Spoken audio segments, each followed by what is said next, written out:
नमस्कार, times of Swaraj में आप सबों का स्वागत है। मैं हूं संतोष सिंह और आज हम टाइम्स ऑफ स्वराज में बात उस निलंबित जिला शिक्षा पदाधिकारी की करने जा रहे हैं जिसके कारनामों की चर्चा सिर्फ अपने ही देश में नहीं हो रहा है, विदेशों में भी हो रहा है कि एक ऐसा भारत में राज्य है जहां के 80% आबादी गरीबी रेखा से नीचे बसर कर रहा है।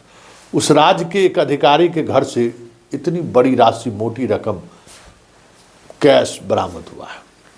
क्या क्या संपत्ति बरामद हुआ उसकी चर्चा हो रही है, लेकिन उन तमाम चर्चाओं के बीच एक चर्चा काफ़ी सुर्खियों में है और वो है बिहार के पूर्व डीजीपी अभयानंद जी।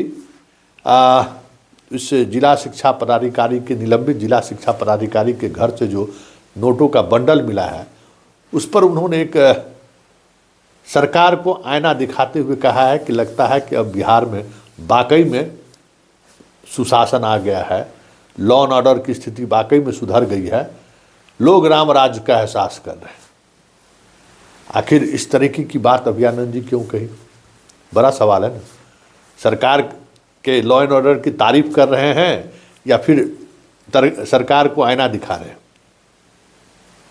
तो चर्चा होना स्वाभाविक है। अभयानंद जी जैसे जिन्होंने इकोनॉमिक ऑफेंस, दोनों विभाग जो आज बिहार में सुर्खियों में है, आर्थिक अपराध इकाई और स्पेशल विजिलेंस यूनिट, ये दोनों का निर्माण अभयानंद जी ही किए।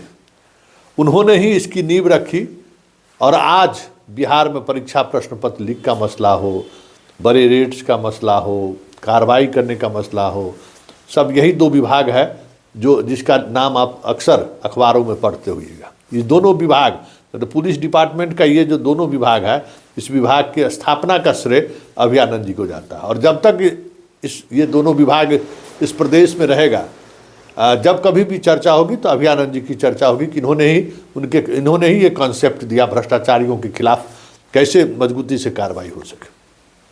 हालांकि जो कार्रवाई निलंबित जिला शिक्षा पदाधिकारी के खिलाफ चल रहा है, अभयानंद जी कई मुद्दों पर उनका कहना है कि खास करके निलंबित करने के मुद्दों को लेकर, वो जो निलंबित है सिद्धार्थ तक आप सूचना पहुंचाइए कि उसके निलंबन की प्रक्रिया में इस बात का ख्याल रखा जाए कि जो राशि बरामद हुआ है, जो केस हुआ है, वो कहीं से भी दर्ज ना हो। वो निलंबित इसलिए करें और पत्र दें कि ताकि ये कि सरकार को उन्होंने जो सूचना दी वो भ्रामक सूचना, गलत सूचना दी, तो फिर इस पर कार्रवाई जोरदार तरीके से हो सकती है। और हम अपने पीरियड में जितने पुलिस वाले को डिसमिस किए या फिर जितना सिविल सर्विस के जो लोग हैं, प्रशासनिक महकमे के जो लोग हैं, प्रशासनिक पदाधिकारी जो लोग हैं, मतलब इधर सिविल साइड के, उसमें अभी तक जितने डिसमिस हुए वो सारे के सूत्रधार अभयानंद जी। इसलिए ये पोस्ट काफ़ी महत्व रखा समझा जा रहा है कि आखिर क्यों कहा, क्योंकि इनका मानना है कि आज हमारी बात हुई अभी थोड़ी देर पहले कि संतोष जी जिस समय हम बेतिया के एसपी थे उस समय में मास्टर का अपहरण हो जाता था। सैलरी का समय आया तो मास्टर का अपहरण, और सैलरी में जो राशि मिली आप अपहरणकर्ता को दीजिए तो आपको छोड़ेगा। और वहाँ इतनी बड़ी राशि बेतिया में जिला शिक्षा पदाधिकारी के आवास में है, लोगों की तो जानकारी होगी कि कितने बड़ा लुटेरा ये है। और ऐसे में अगर मान लीजिए कि उसके घर में पैसा सुरक्षित है, विजिलेंस की टीम, स्पेशल विजिलेंस यूनिट जाती है तब पैसा रिकवर करती है, तो वाकई नहीं सो क्या कहिएगा संतोष जी? आ गया, अरे यही तो लॉ एंड ऑर्डर की बात है। तो पुलिस जिस मकसद के लिए बिहार में काम कर रही है उस मकसद में तो कामयाब हो रहा है। मतलब एक तरीके से कि अब अपराध का नेचर बदल चुका है। अब अपहरण उद्योग नहीं रहा, अब उद्योग हो गया गलत तरीके से पैसा कमाना। इसलिए अब आप अपहरण और पुरानी जो आप बार बार जो दोहराते हैं ना, और अपनी कह सकते हैं कि वाहवाही पीठ थपथपाते हैं नीतीश बाबू कि हमने कहाँ क्या था और आज हम लॉ एंड ऑर्डर की स्थिति कहाँ ले आए। अब वो लॉ एंड ऑर्डर का मुद्दा है ही नहीं, अब वो सारा मुद्दा खत्म हो चुका है। अब लॉ एंड ऑर्डर का मतलब है भ्रष्ट तरीके से पैसा कमाना, जिससे और ये एक ऐसा तरीका है जिससे समाज सबसे ज़्यादा भी प्रभावित हो रहा है। अपहरण हुआ तो एक व्यक्ति और या उस व्यक्ति का परिवार प्रभावित होता था, लेकिन एक दफ्तर में अगर भ्रष्टाचार चरम पर है तो पूरा हर व्यक्ति जो उस दफ्तर में आने वाले लोग हैं, उसका परिवार, सब कोई प्रभावित हो रहा है। और उस भ्रष्ट अधिकारियों को जहाँ से लोग पैसे लेकर दे रहे हैं, उसमें कई ऐसे परिवार हैं जिन्हें 2 वक्त का भोजन भी ठीक से नसीब नहीं हो रहा है। ये इस पोस्ट के सहारे अभयानंद जी नीतीश कुमार को भी और वर्तमान व्यवस्था को उन्होंने आईना दिखाया कि ये जो आप पुलिस का जो आंकड़ा लेकर बैठते हैं ना, कि आजो नीरज कहा है कि देखिए राष्ट्रीय क्राइम ब्यूरो में बिहार कहाँ है। अरे भाई, क्राइम का तो स्वरूपे बदल गया है, अब इकोनॉमिक्स क्राइम हो गया है, जिसके लिए 2 विभाग की स्थापना हुई। वहाँ देखिए ना कि पिछले 10-12 सालों में कितने FIR दर्ज हुए हैं, किस तरीके का अपराध हो रहे हैं। एक परीक्षा सही से नहीं हो रहा है, कोई ऐसा परीक्षा है जिसमें सॉल्वर अंक की संलिप्तता सामने नहीं आती, आप रोकने में कामयाब नहीं हो रहे हैं। बिहार का कोई भी ऐसा दफ्तर है जहाँ बिना घूस लिए हुए जो है सो काम हो रहा हो।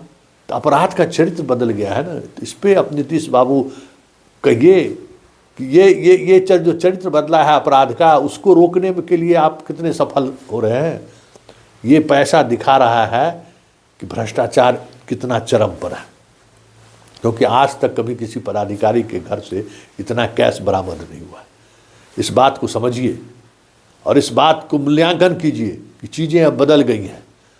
और ये जो भ्रष्टाचार है ना, जितना अपहरण उद्योग से बिहार को नुकसान नहीं हुआ, जितना चोरी डकैती अपहरण मर्डर से नुकसान नहीं हुआ, उससे कहीं ज़्यादा नुकसान एक भ्रष्ट अफसर के भ्रष्टाचार को संरक्षण देने में जो सरकार के कुछ खास लोग शामिल हैं, कुछ खास संवर्ग के भी लोग शामिल हैं, न्याय व्यवस्था भी शामिल है, उससे हो रहा है।